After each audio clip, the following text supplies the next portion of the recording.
Welcome to Planet Earth. Before you start your experiment about Earth, let's first learn a little information about the planet that we live on.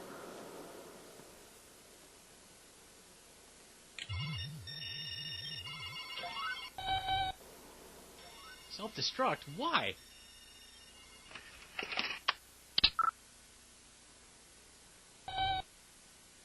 Well, I will not turn my key. I quit.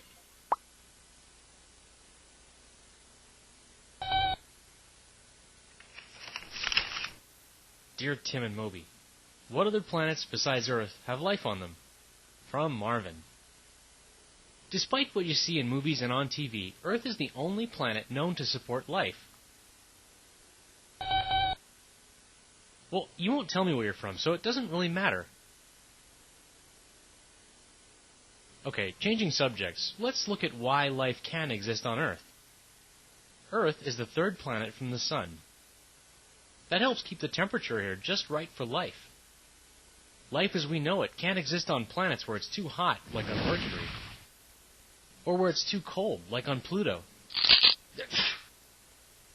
Earth's atmosphere also plays an important role in keeping the conditions on Earth comfortable for life. It traps the sun's heat while blocking harmful radiation. Earth's atmosphere also contains 21% oxygen, which many life forms need to survive. 71% of the Earth is covered in water, which all living things rely on in one way or another. Earth's called the blue planet because of all that water. Also, all life as we know it is based on the element carbon, which is found all through the Earth's crust.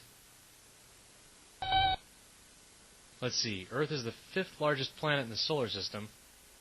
Its mass gives it a gravitational pull strong enough to keep us stuck on the planet, but not so strong that it crushes us.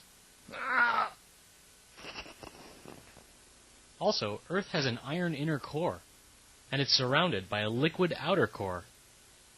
Scientists believe that the magnetic field created by this liquid outer core shields the planet from dangerous cosmic rays and solar winds. Yeah, everything needed to support life came together on this one planet. No, I think I may be getting too old for this game. I mean, that's a box. I am not upset that your spaceship is faster. Yours isn't faster. Mine's faster.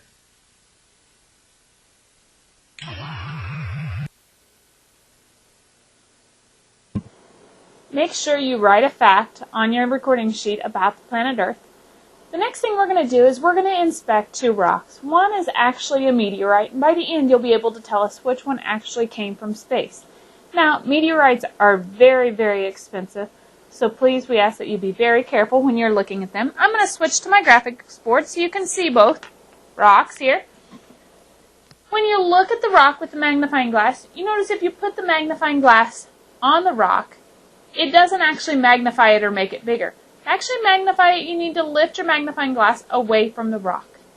So carefully look at the rock and describe it to your partner.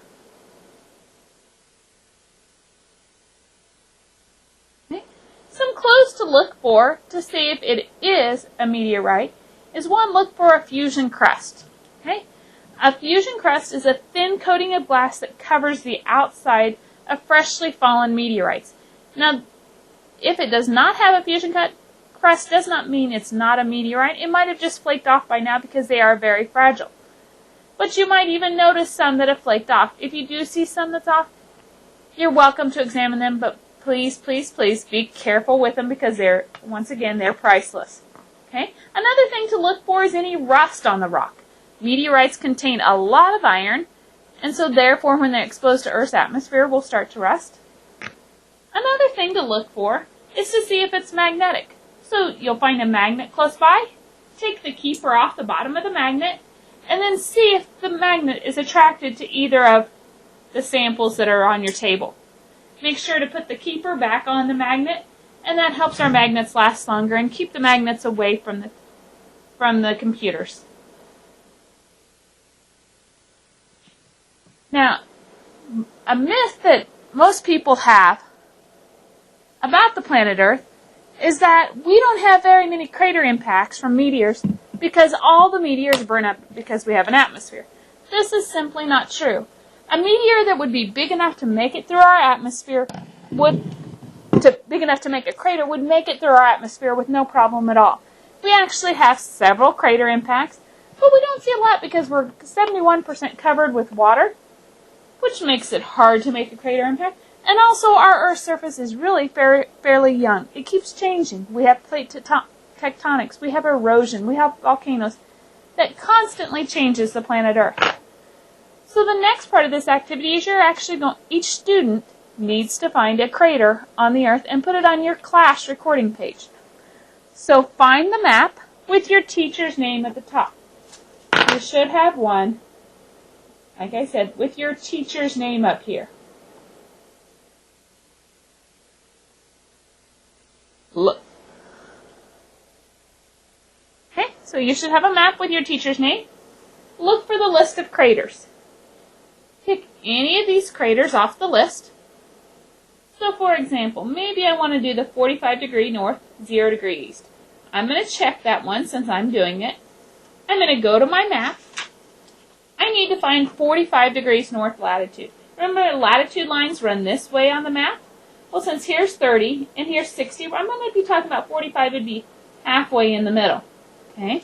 Then, I'm going to go to 0 east. So I'm right here on the prime meridian. I'm going to go down and I'm going to place a dot. Okay? Once I have my dot in place, I'm going to go over here and write the location that I found. Be as specific as you can. If you only know what continent it is, that's fine. If you can list what country, even better. If it's in the United States and you know just about what states in that region, list the state here. So I'm going to say about 45 degrees north and 0 degrees east is somewhere in Europe. I'm going to see if you can be more specific. So I would write in Europe here. And this is just a class recording page. You will not take it, but you'll leave it at your station. And then I'm going to come over here and I'll write my initials because I did this one. You write your initials. You can pick any of the craters off this list. Hope you had fun with your visit to Earth. We'll see you on the next planet. Bye!